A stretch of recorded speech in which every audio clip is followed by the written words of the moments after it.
rolling on in to Tech Talk with Suits. I'm your host, Suits. Well, duh. So, on this one, the last video, if you watch it down below, was how the government got hacked through SolarWinds. So I explained that one. If you have any questions, please let me know.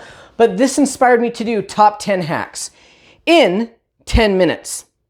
I want to make sure this video does not drag on, so I'm going to go ahead and time myself for 10 minutes. This part does not count. And go. Now I gotta make sure I can get back to the folder I was in. Ha! All right, so top 10 biggest hacks, and I'm starting from number 10. Number 1 is the worst. Hopefully I can spend less time than a minute on each. Number 10, Stuxnet. This one actually happened in 2009, and it hit the Iran nuclear facility. It was specially crafted worm. In this case, it's like a virus, only a little bit different, for those of you who aren't sure. The virus was specially crafted and would not do anything until it hit a nuclear facility. The moment it hit a nuclear facility, it not actually exploded, but it ended up taking out about 1,000 centrifuges, which is a big deal. It came through, if you're not technological, it's fine, it came through their supply chain. Basically, meaning that's why it wasn't meant to do anything until it hit the nuclear facility. Whoever their suppliers were, that's where it came from. So they would have their suppliers of technology or whatever else, or their updates, and it came from there. So it wasn't like somebody plugged something in. That's a pretty crafty little malware piece. Number 9, NASA and the DoD, or Department of Defense. I could say it. They got hacked, and this was years ago. This was actually around 9/11. So 2 different ones. One was a 35-year-old who hacked the system, and this one I find hilarious. A 35-year-old hacked the government systems, NASA and the DoD, caused about $41,000 in damages.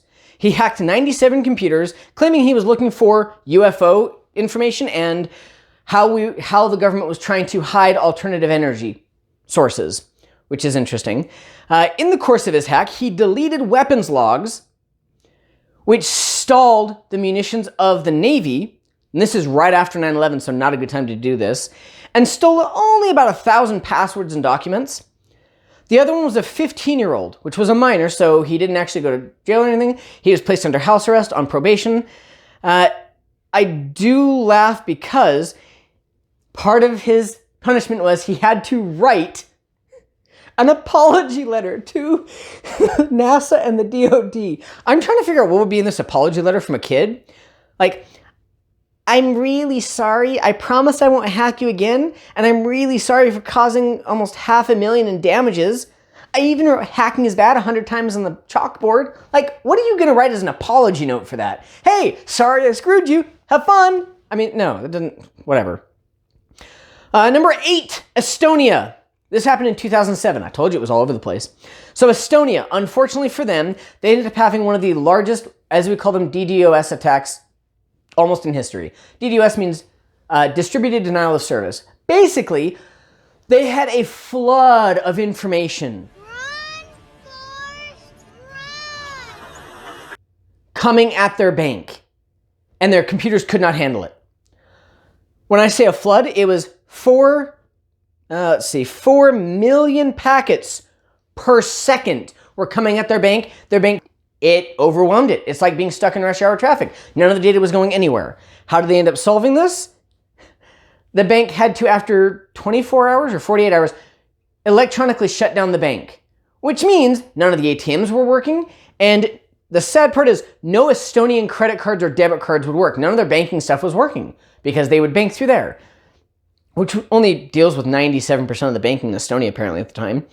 Can you imagine being an Estonian and being stuck somewhere because you can't get any money? It reminds me of, even though it's not the same situation, The Terminal with Tom Hanks, where he's stuck in the airport for how long? Oh, that would suck. All right, number 7, the Mt. Gox hack in 2014.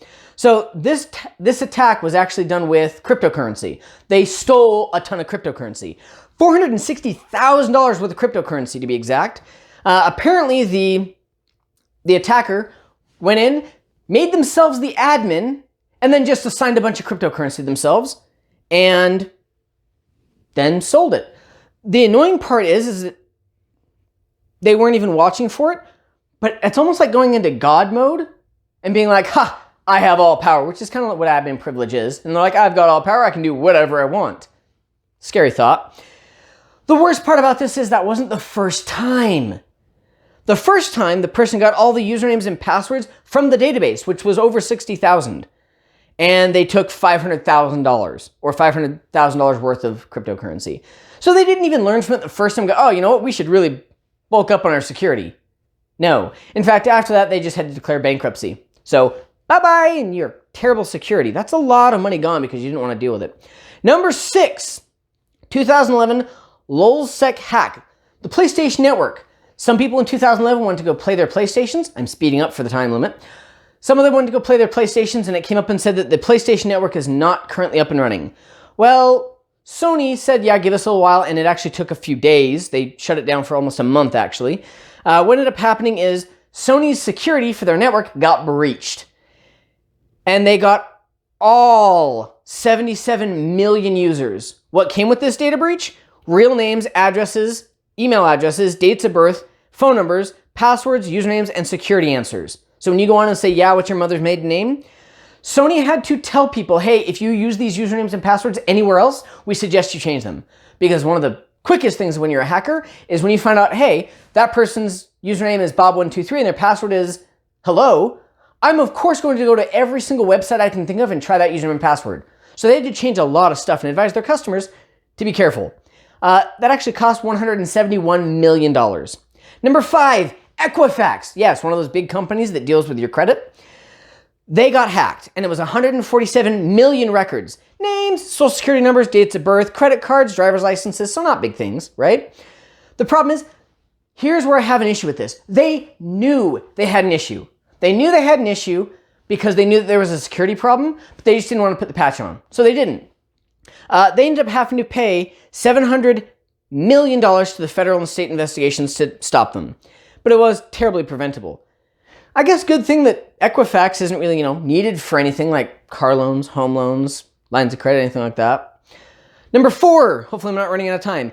Exactus 2018. Now this one is really annoying to me. It's not a well-known company. If you haven't heard of it, there's a good reason. Because they're not well-known. The problem was they were a marketing company and a data collection company. So they had been quietly building a database with a whole bunch of people's information. And then they got hacked and it got stolen. So millions of Americans and companies, 340 million records, email addresses, physical addresses, phone numbers, hobbies, and even info on the children in those homes. That's creepy. I can only imagine. I mean, it's a sneaky company that got caught, but people were the ones who paid the price. And what do you say in that press release? Hi, you don't know us because we're just kind of sneaky about it, but guess what? We've been getting your information without you knowing, and now we just lost it to some attacker. So have fun with that. Ugh, whatever. Yes, personal opinion in there, deal with it. 3, VCAM, 2018. They were a data management, apparently not. They mishandled the data and left their marketing databases visible to third parties. And if you think, okay, well, that wouldn't be too bad. It's only been so long. They did it for 10 days. 10 days is a huge amount of time to leave your stuff visible. That's awful. But it happens. But I mean, that's data handling at its finest. 10 days is so long. And I don't know how you'd even say it. That's not even an oops, that's a, oh, I'm gonna be fired for this. Ugh. But they tried to pass it off and say it was only about 4.5 million because a lot of things were duplicates. I would love to try that excuse something else. Oh, it's only about half of what you think, so it's only 4 million. Number 2, River City Media, 2017. Oh, yeah, someone definitely got fired for this one. They accidentally put their backup database entirely online. That's like a, oops, I clicked the wrong button. So it led to a ton of spam emails because it let out names, IP addresses, and things like that. So a lot of people were getting spam emails saying, hey, you've won this, or just put in your information to this and, help us out. So yeah, that did not go well. That was 1.37 billion records. Also, that was all stuff that was supposed to be totally confidential. So have fun with that. And the number one, other than the SolarWinds thing, the number one is the one that bothers me the most. It is Yahoo in 2016. So Yahoo was going to be bought, I think it was by Google or something. They decided to wait until they were about to be bought out to tell people, hey, by the way, we got hacked in 2014. And they only had like 500 million accounts exposed. But they waited until they were about to be sold to say, hey, guess what? We messed up. Now, the great part is that after the sale went through, they then decided to say, oh, by the way, this is the second time. We got hacked in 2013, and it was 3 billion users that got hacked. They paid $117.5 million. And my timer just went off, so I was just close to getting this right. If you count the fact that I was skipping through the thing. I would love to see this in like a normal life. Can you imagine somebody coming to buy your car and you're like, hey, no, it's all good. It's all good. Now you got the money. Oh, great. Just to let you know there are engine issues. There's a transmission problem. The sawdust quiets the gears and lets the engine run as sweet as a nut for a couple of miles. And it actually got stolen and hijacked like a month ago. Never did, fix that or anything. Have fun with the car though. Bye. Goodbye. Bye. No one gets away with this crap except if you're a big company.